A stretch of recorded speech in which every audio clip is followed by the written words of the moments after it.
সদস পুরাণ পাঠের ফল প্রাপ্তি হয়। নিত্যং মম কথা যন্ত্র তত্ত্ব তিষ্ঠতি বৈষ্ণবা পরিবাহারতেব পরিচয়ন্তি সদা মম।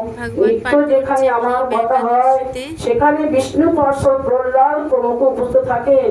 আমার এই ভাগবত শাস্ত্রের যে প্রতিদিন পূজা করে সে কলির প্রভাব থেকে মুক্ত থাকে, তার উপর কলির কোন অধিকার থাকে না।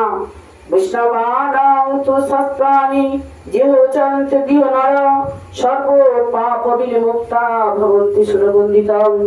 যে মানুষ নিজের ঘরে বৈষ্ণব শাস্ত্রের পূজা করে সে সর্ব পাপ মুক্ত হয়ে দেবতার দ্বারা বন্দনীয় হয়। যেহচন্ত গৃহ নিত্যং শাস্ত্রং ভগবত বলম অস্ফুটন্তি বল্লস্থিতে সাত্বিনী ভবমহম।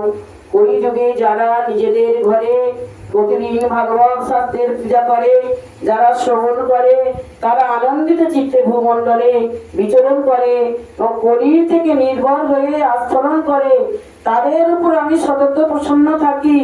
যাবাতি নামি হে পুত্র সত্যং ভগবত গৃহে ভবতা পিবন্দি পিতরৌ ক্ষীর সবিমর্দনং পম। হে পুত্র, মানুষ যতদিন পর্যন্ত তার ঘরে ভাগবত শাস্ত্র রক্ষা করে তারা পিতৃপুরুষগণ ততদিন পর্যন্ত দুধ ঘি মধু স্থানে পানীয় পান করেন। যচন্তি বৈষ্ণবে ভক্ত শাস্ত্র ভগবত নিজে কল্প কোটি সহস্র শান ইমম লোকে বসন্তিতে।